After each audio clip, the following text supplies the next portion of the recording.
Good evening from Windhoek, Namibia, guys. Finally, I got the chance to speak to a good friend of mine and one of Zimbabwe's top athletes, Lewis Mataya. Lewis, thank you so much for taking the time to chat to us, man. Thank you, Julian. The pleasure is all mine. Awesome. So, excuse me, guys, I got a bit of a cough. Let me stay a bit further away from you. So, Lewis has a very interesting story, guys.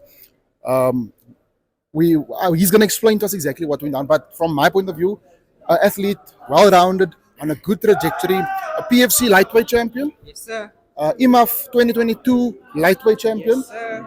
Had issues with a visa card. I'm not taking sides or anything. I would just like him to tell his story and why, for those who are wondering what happened to Lewis, because he was going like that, in my eyes at least, and then just went quiet. So he's going to explain to us what exactly is going on, what the issues are, and but we're just happy to be that he's here and he's still obviously honing his skills because while he can't turn pro yet, he's obviously here and he's going to continue getting better. Obviously, an athlete, you can get better each and every single day, 1% or 0.1%, So, Lewis Mataya, please explain to us what exactly went down. I think you were at SBG first, Cape Town, and then, just went off the radar. I'll keep it this one. Sure. So in 2022, after I won the IMMAF African Championships in June, it was June, the 1st of June, first, second. I took some time off, and in August I was going to Zambia to fight at the So, airport. Della. Yes, I think it was the second one.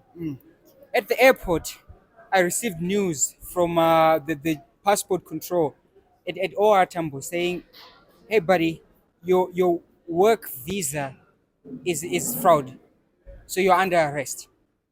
Now, looking back, how I got that visa, the African Championships that same year, 2022, the African Championships were started in May. In March, I reached out to a family member because I had been struggling with the visa for a while. I reached out to a family member. Hey, do you know any agents that can assist? And I was given a contact. That contact turns out was running a business of scamming people, pretending that he works for Home Affairs and he knows how to work the process. Do you want to give his name or the name of the company? The name of the person's name was Mike Mahlangu. That's what he said on his bank accounts, his emails from South Africa. Yes, Pretoria. Yes. So he assisted me with the visa, charged me 10,000 rands to assist. And he sent me some documents. I have all the proof, all the conversations I had with him, everything, the bank transfers. I kept it all. I kept it all because I honestly thought I was doing everything the right way.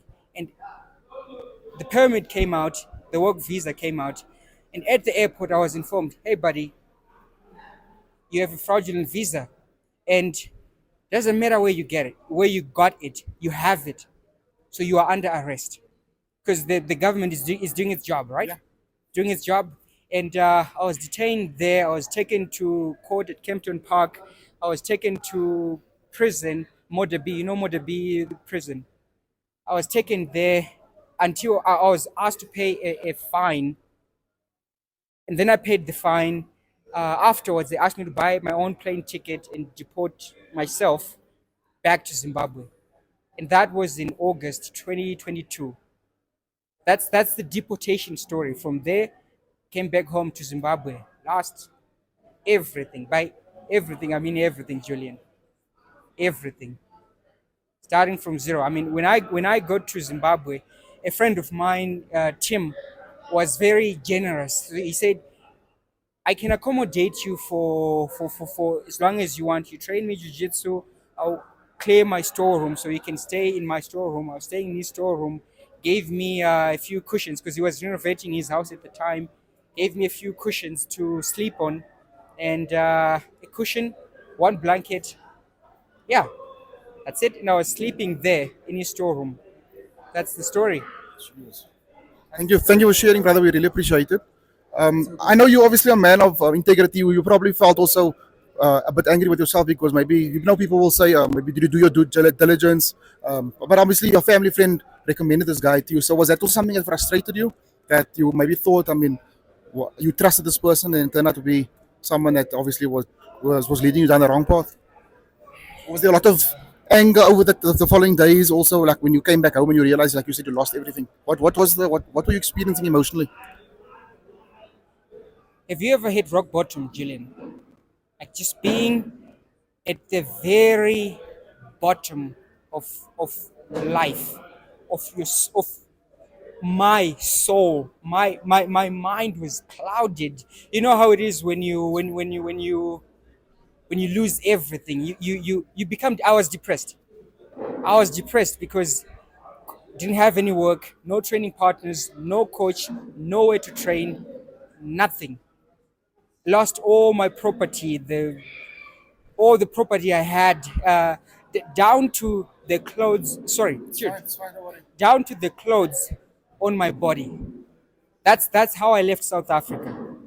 At 24 years old, 4.5 years of work, all lost. Training partners, everything. I fell. I was depressed. I was sad for a very long time. And you know how the mind works. Something happened. Something bad happened to me. Of course, I feel sad. You need to put it on someone, blame someone, blame this person, blame. That's what happened at the time. But right now, I've owned it. It happened to me. It happened to me. If I carried on blaming people, then I wouldn't have gotten anywhere. So I decided to put on a poker face, pump my chest up, say, okay, good, we lost. We're rebuilding ourselves. We're going to start from the very bottom. I was aggressive in everything. I knew, okay, I need to build a training place. What do I need? Equipment. How can I get equipment? It's very expensive to buy, import, because nothing was made in Zimbabwe. So I decided I'm going to make all the equipment in Zimbabwe, from shin pads, gloves, everything, training shorts, everything. I decided to make it, punching bags, training dummies. I decided to make everything with anger and aggression to get things done. Training partners, I did not have any. So I decided to take young guys from the streets saying, you guys don't have anything to do. I can give you something to do. I'll cover your rentals. I'll give you a job. You train people in my gym. Let's work. Let's build up the dream. That's why these guys are competing. They lost, but they've only been training for 7 months. Only 7 months, Julian. Because we're every day in the gym. No days off. Including Bryn also. Sorry? Bryn. Brian trains in Australia. Oh, okay. Yes, he's in university in Australia. Oh, okay. So he's been training for quite some time, like a really long time. Okay. Yeah, yeah. So that's the story. It was getting kicked out of South Africa, hitting rock bottom, losing everything, and then coming back angry and building myself back up with anger and aggression. Like, I have to. In a way, at the time I was angry, but now that brought out the man in me, the guy that needs to get things done. That's what happened to me. Right now, moving forward, I'm not sure if you wanted to ask ahead on what moving forward will be for me. Yeah, we're getting there. We're getting there. Yeah, we were Yep. trying to give everybody first the background story of what, because people were asking where is Lewis Mataya, so we wanted to now give him that. So by Yes, all sir. means, the platform is yours. Sir.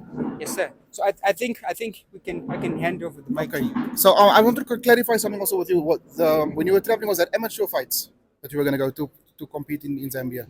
Yes, it was And- an amateur fight. Okay. So how does it work with the visa? Because does you still need a work visa for amateur fights as well, just to give some education to everybody? When you're traveling, do you also need it? Because I mean, you're technically not getting paid. So is it also classified as work?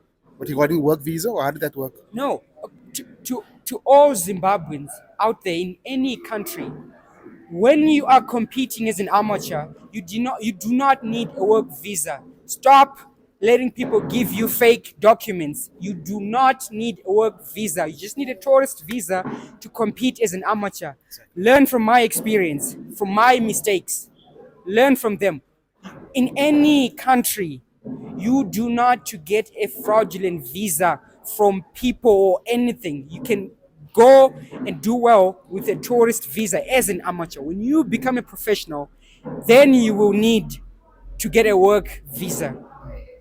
Thank you. I wanted to just to clarify that, because, so I mean, this guy actually he he G'd you basically, for something you didn't really need. So yeah, just a good piece of education there for all the youngsters coming through. Listen to the man. Yeah, he worked through. He came through it. He's standing here. We're very proud of you also. So well done to you. I mean, everybody has different rock bottoms, but I can't only imagine what you went through. Mine could be way less easier than yours. So much respect to you, sir.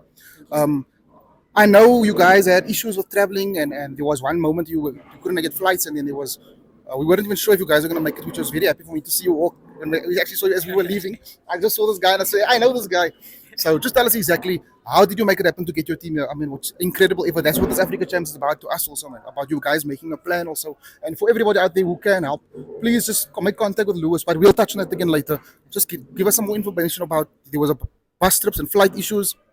So we had a sponsor, Mukuru, and Okay. and yeah, they've been very kind, offering to assist Nice. us in getting here. There were some delays in communication and contracts being, you know how it is with corporations. They're big, a whole list of work contracts that need to be done, and that was slow. And time arrival times, departing times were arriving. So I again had to step up. You know, I've been through worse. So getting guys from Zimbabwe to here is was compared to what I've seen, it was easy. So I told the president of the association, okay, I'm taking the guys. We don't have money, but I am taking the guys. I do not know where I'm gonna get the money, but I'm taking the guys. So I decided to look for the cash because I've seen worse. In my mind, ever since what happened in South Africa, I can do anything. So I did it. I brought the guys here. We had to get assistance, like running around day in and day out, getting assistance from training partners, family members, just asking, going everywhere where I could get a penny. All the guys at SPG, our gym, and in Cape Town, they were contributing however they can. They were Coach contributing. Bazia them or Sorry? was it Coach Bazia? Is that you want to refer to Coach Bazia? Steve Bazia? Oh yes, he is my coach. He is my coach. So everyone just played a role. Everyone, my friend Patrick Woodhead, everyone played a role in just getting the cash together. My job was to sit down and say, hey, please, can we get assistance? I had to swallow my pride and say, hey, please, can you please assist us? I had to, because I have a goal, and I'll do anything to achieve it. I'll do anything to achieve that goal. So that's how we got the guys here. Awesome, thank you. Just tell us. I don't want to dilute this interview too much with anything else, but you're moving down to featherweight now. You are the previous lightweight IMMAF champion. You're going down to featherweight. What is the motivation behind that? Do you feel you can, you're comfortable at featherweight as you're getting older, or what is the? I mean, not getting old. You're still very young, but just explain to us because I was quite surprised. Don't let the facial hair fool you. Not as What old do you as say I about look. me? Ow. I'm now officially fighting in my natural weight class. And obviously, if you get more competitive, you want to stay at the lower division because the guys are much bigger also Yes. globally. Okay. You, Makes you've, sense. you've seen all my fights, Julian. I've been fighting titans, fighting guys that are way bigger than me. Now, And he still delivers knockouts, by the way. hey, look, it's always been there. That aggression, that let's get things done. Let's get things done. So the final call for me was when I fought Godwin in last year December, 2023 December in Zambia. I fought Godwin, really tough fighter, and Godwin born to win. born to win. Yep, Shout out Godwin. he is the champ. Well done, buddy. You got me. He won. Unanimous decision. Yes, unanimous decision. It was a close fight, but he won. I won't take anything away from Godwin. He won. And after that, he told me, dude, you're way too small for this division, for the featherweight, for the lightweight division. Go down to featherweight. So I heeded him. I heeded his advice, and I fought in my natural weight class because before it has always been about lightweight was always the one available. So I had to bulk up, lift a bit of weights, drink more water to get to lightweight. But now I'm fighting in my natural weight class. And you're happy and comfortable. Super happy. I'll make weight easy. Nice. Easy. And then just tell us where exactly are you staying in Windhoek? Are you in surrounding close by, or where exactly are you guys? We are close by. It's 1.8 kilometers away. So, tell you a funny story. The hotel we're staying in, we booked a room for for three people. So we booked 2 rooms, one for 2 people, one for one person. It was Brian. You know, Brian, the Zimbabwean who's been winning. Him and his dad, they said, "Hey, gents, you guys just jumped in a plane without even knowing where you're gonna be staying in Windhoek," which is what. Walking on faith. Oh yeah, just getting things. We had to come. Just get here. Just if I was gonna sleep in the cage, I was prepared to do it. If I was gonna sleep in the bathrooms over there, I was prepared to do it. Me and my whole team, because I needed to come here and fight. So Brian said, "No, you guys are," and him and his dad, "I will cover your accommodation." Wow. So Brian Shot was Brian and shot to Brian, Uncle you, Mr. Guavava, ne? Mr. Guavava, yes. Guavava. that's Thank you, it. sir. Brian, you're the best. Thank you, dude. They agreed to accommodate us, covered the accommodation. Now in the rooms, the one which was supposed to accommodate 2 people, we moved the beds together and squeezed 3 people on there, and the other one we didn't put the beds together. So there's, you know, that single bed. Yeah, yeah. There's 2 people sleeping on that Okay. every night. Since I was gonna lick a bucky, ne? It's nice. We get to cuddle or we sleep like the crudes, you know, like a sleep pile. Yes, sir. That's what we're doing, you know. But yeah, that's the most important thing. We're here. If we have to sleep, 2 of us on a single bed, we'll do it, because we need to be here. The conditions, are we comfortable? Doesn't matter. Doesn't bother me at all. I need to be here. Need to be here. Lewis Mataya, I think I'm going to end it on that note. We will touch base again tomorrow, the day after. But thank you so much for sharing your story with us. It's truly inspirational. Everybody, learn from the man also, and we believe great things are in store for you, sir. Thank you. Thank you. Any shout outs to any family, friends, quickly? Shout out to Brian, sponsors, man. He's anybody. been performing really well. My friend, my really good friend, Patrick Woodhead.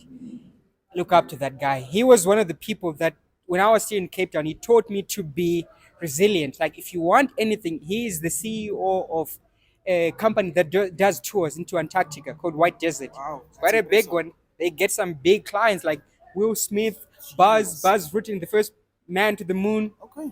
Whitney, I think He's you a should client. make friends with this guy. Oh yeah, you should. That's the only reason why I'm friends with Patrick. Those free trips to Antarctica, pretty nice. Anybody else? My coach Steve, my very, he's a tough guy, but that dude loves me and I love him. He's a father to me. I am who I am because of him. Helped me, developed me into an athlete that I am, cured the anxiety that I had. Yeah, I am who I am because of Coach Steve. Thank you, Coach. Love you, Coach. That's it for We me. love you, Julian. brother. Thank you, sir. You're the best, Julian. Thank you, sir. Thank you. Appreciate it.